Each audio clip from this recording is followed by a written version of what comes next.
your time. Is everyone ready to go?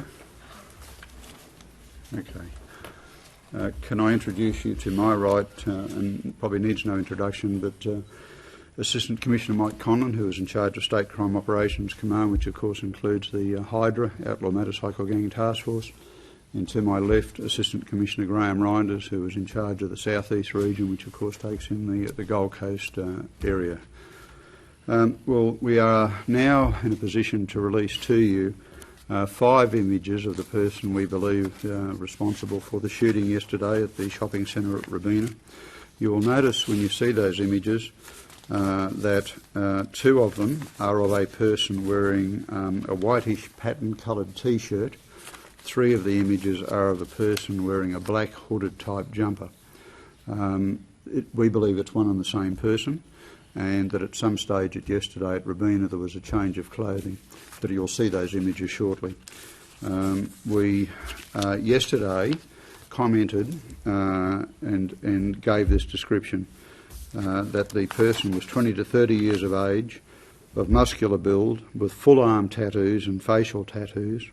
We still believe that to be correct. And at the time of the actual shooting, we believe he was dressed in the clothing where he was wearing the dark coloured hooded type jumper, not the white T-shirt, and also wearing a black baseball cap. There was discussion yesterday as well that the person was, the shooter, the offender, was possibly of Pacific Islander appearance.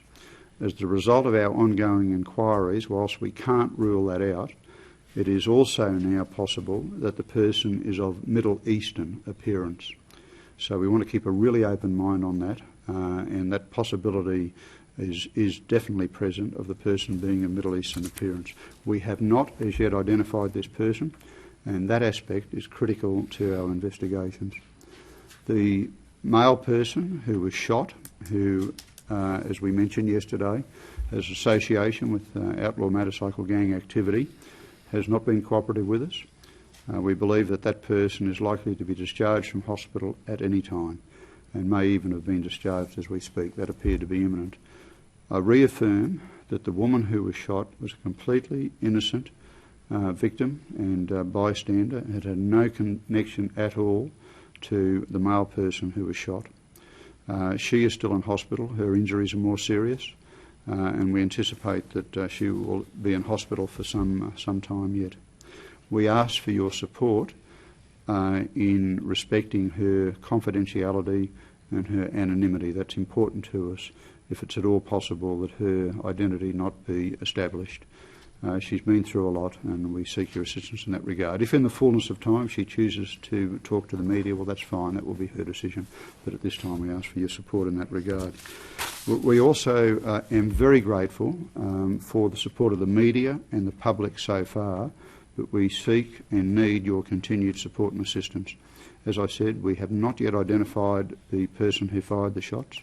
That's the critical part, obviously, of this investigation. And we ask anyone with any information, or even if they think or suspect that they may have some information, to contact Crime Stoppers on 1800 333 000.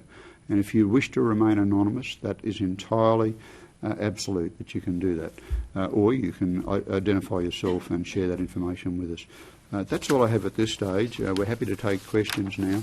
And again, my thanks for everyone's support in this matter. Be assured that we are doing everything we possibly can, and we have a large team of police and detectives working on this, and we will continue to do so. The fact that you haven't identified the shooter yet, is there any indication that he is from outside Queensland and is not from the Gold Coast involved in the rival gangs there? That, of course, is possible, and we need to keep an open mind to every possibility. Have you been able to ascertain yet whether he was stalking the male victim through the centre? That is a part of the investigation, and it wouldn't be appropriate for me to comment in relation to that. What's the extra resources the Minister was talking about this morning, extra 10 detectives for Hydra, extra 10 on the Gold Coast? Have you received those yet, or how will you be using those? No, we are going to fast-track the HR process. We'll start on that tomorrow. All of those positions, because they're detective positions, the 10 for Assistant Commissioner Reinders, for what will now be called the Major and Organised Crime Squad, which will have a focus on 3 streams: serious violent crime, major and organised crime, and illegal firearms activity and dealing. And the other 10, of course, are going to Hydra, which is under Assistant Commissioner Condon's area. All of those are detective positions. That means they have to be advertised in our Police Gazette. We'll fast-track that process. We'll fast-track as quickly as we can the selection of the 20 detectives and their relocation and assignment to these new areas. Do police have any intelligence, or do you believe that the shooter was from a rival bikie gang?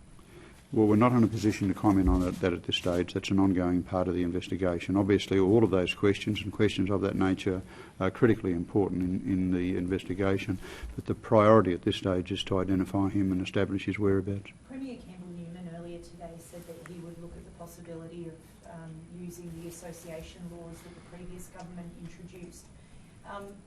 A request for an organisation to be declared has to come from you. Is that something you'll be doing? And can you tell us any specific bikie groups that you're looking at requesting a declaration on? Well, you're right. It is the police department that makes the application, but the legislation necessarily has aspects of confidentiality about it, and I'm not in a position to disclose to you at what point we are in terms of our progression of activity in relation to that legislation. But I assure you that we have not been sitting on our hands over that and that we have been active in that space.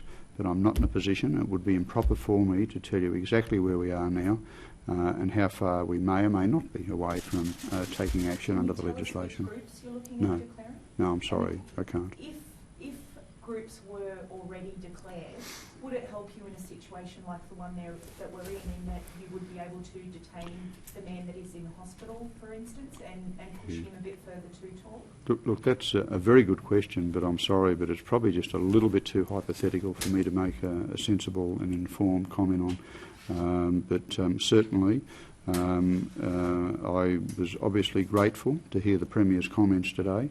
And I understand that the Premier also commented on the aspect of the government considering the unexplained wealth perspective in terms of criminal activity. We were also very heartened that the Premier has taken that view, and we will contribute our view in terms of the Premier and the Police Minister and the Attorney General and the government's consideration of that as soon as possible. What's going on at the moment? I mean, there's been a series of bike-related, public bike-related incidents in the past week. Is there an escalation of some form that's happening behind the scenes between the clubs, or what's going on? Well, that's part of our inquiries, and clearly you're right, there has been an escalation. We have seen a series of incidents in the space of less than a week starting from last Tuesday. We are very concerned about that. The matter yesterday, of course, was the worst case scenario, and that's where violence has occurred in a public space such as a shopping centre and a completely innocent person has been shot. I mean, even if that hadn't happened, the innocent woman being shot, what happened was still absolutely and totally unacceptable to all of us. But no, there has been, and we will do all we can to curb and prevent any repetition of such violence, and we will also do all we can to identify the people responsible and put them before the courts. Commissioner, the new Mayor of the Gold Coast, Tom Tate, has been out this afternoon, and he's likened the bikies involved in this violence to urban terrorists, and he wants the federal police to potentially be involved in assisting Queensland police. What are your thoughts on that? Look, Mike Condon can comment further on that in a moment, but we already work with the federal authorities. He might expand on that as to the nature of those authorities. Yeah, look, we have a very strong partnership with the law enforcement agencies. The reality is these are state-based offences, and the Queensland Police Service and legislation in this state have lead on it.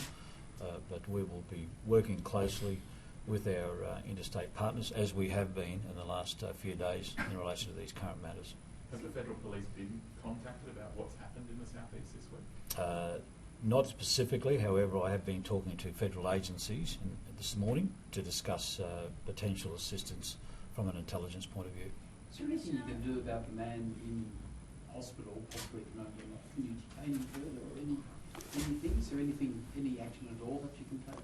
No, thank you for asking that question, because it's a good point. We can't detain him. And again, as we've mentioned previously, what this highlights is just the added level of difficulty associated with people who simply refuse to cooperate, and especially with matters of such an extreme and serious nature such as this.